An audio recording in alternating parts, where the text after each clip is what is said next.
Hello guys, how are we doing? Banger of a video again for you today where we're going to be showcasing how to do it all on the CDL Moshpit. So this gameplay itself you've got in the background is going to be me using the TAQ-56 or the SCAR as I'm going to call it throughout the whole video.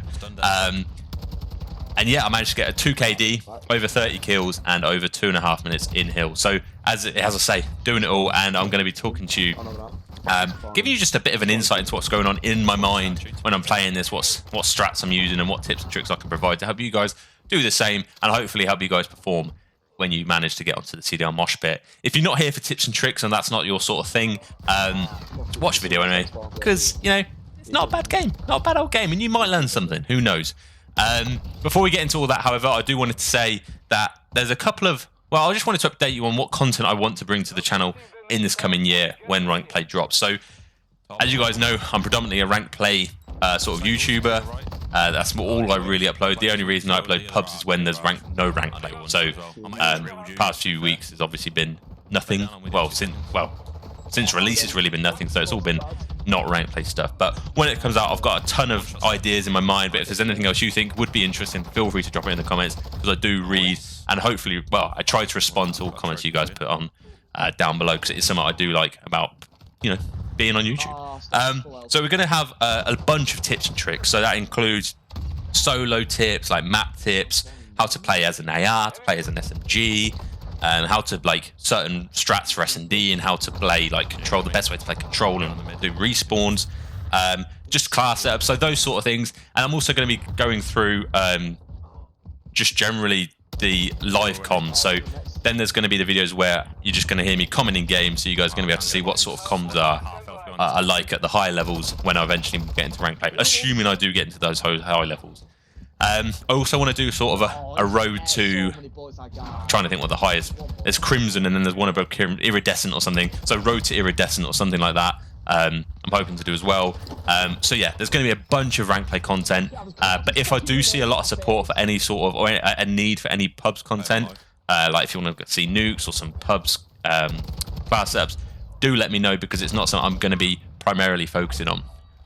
So yeah, now that's out of the way, let's talk about this video and the gameplay you're seeing here. So we're moving on to P3, which is, this map is very much about spawn traps. Now, I'm not playing in a 4-man in this video, I'm playing with one other person who's running a sub, who's just as keen as I am to get spawns and whatnot, so it helps to have a decent sub, a decent second bloke on your team to, you know, sort of control the game a little bit. But this map in particular is a spawn trap heaven. So if you can really, if you've got the control of the hill, you can really push out a little bit, as long as you're blocking, obviously, and make sure they can't get anywhere near it. You can just watch the whole cross, basically. That's where it comes down to on this map. That whole street from P1 all the way through to like the stables and the hay, that sort of area.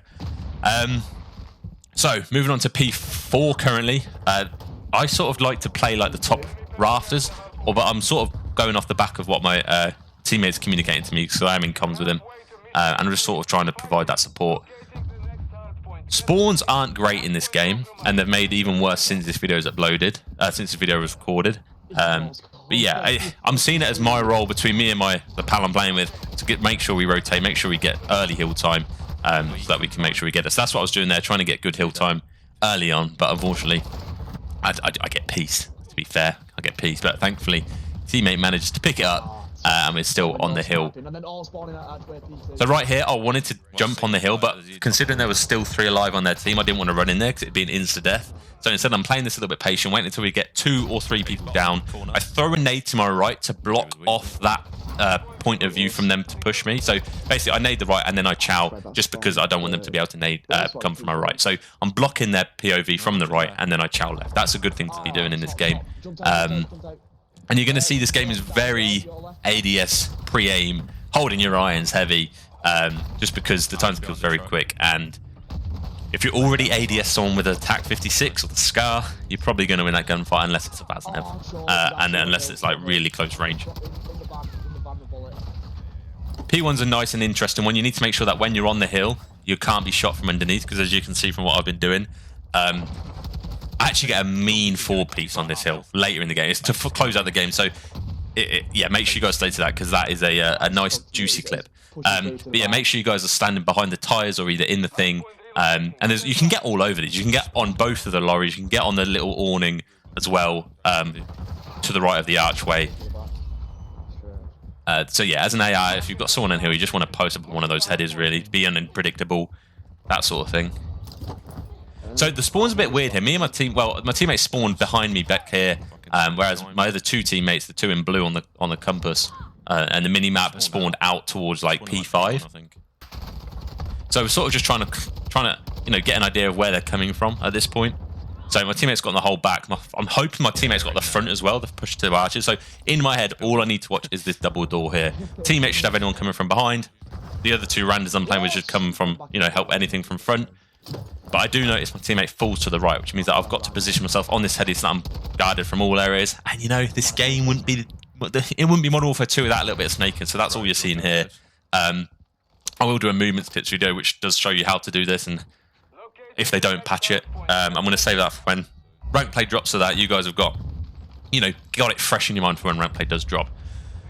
So, as they were smart, they gave up on this quite early, just because they're decent players. But this hill is a arse to break. I'm not going to lie. So, thankfully, I managed to pick up the glide bomb to hopefully get us a helping hand in doing so. And they just give me a free 2 kills. I mean, that's silly of them. There's no way. If you see an enemy airstrike coming in, you want to be as separate as you possibly can from any of your teammates. But yeah, we managed to fall here. So there's 30 seconds left, and in my head I'm thinking we could really rotate here. One last push. We go 3 down. My teammates are pushing it. In my head, they're not on it. Yes, we're not on it as a team, but they are not on it. Let me rotate. Worst case scenario, they're getting 10 seconds. Meanwhile, we can get set up fully at new. I'm in this disgusting sort of position here where I can sound whore from whichever way they're coming, unless they pop deady. They're already rowing, I think. So yeah, this is a good power position to have, especially with this TAQ-56. Yeah, they're not going to rip you off this very easily whatsoever. But they also do seem oblivious that I'm not here. This is one thing I'm looking forward to about ranked play, is the fact there actually is going to be some... it's going to be a bit more competitive. You're not going to see these games where people are just don't have a clue what's going on at all. So you might be asking why I'm not jumping on hill at this point, because it is open, but I do not want to give up this position. If I give up this position, they can come through the double steps on the right, they can push through P2, and then they've got the whole control that we had originally here. Now, I laid down there just to, get the nade through the door, otherwise they'd have hit the barrier, and then probably kill my team.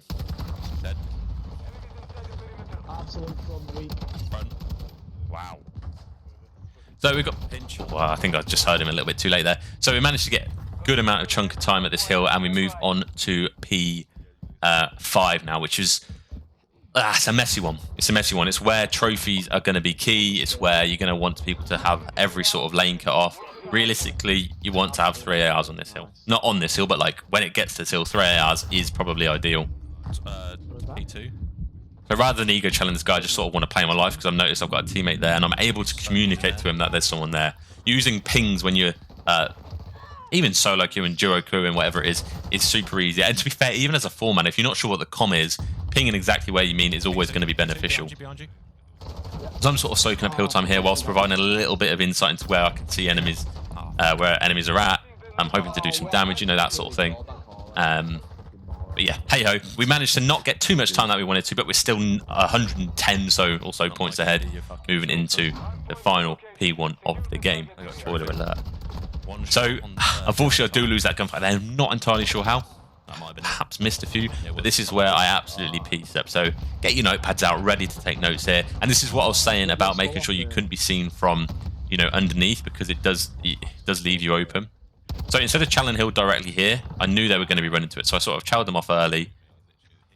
And just like so, I'm able to get a 2-piece. Just like that. Easy as that. And then I'm posted up on this heady here. I know my teammates are spawning behind me, which means they're going to be spawning in front of me, or they're going to be coming from the right through like the bottom green area.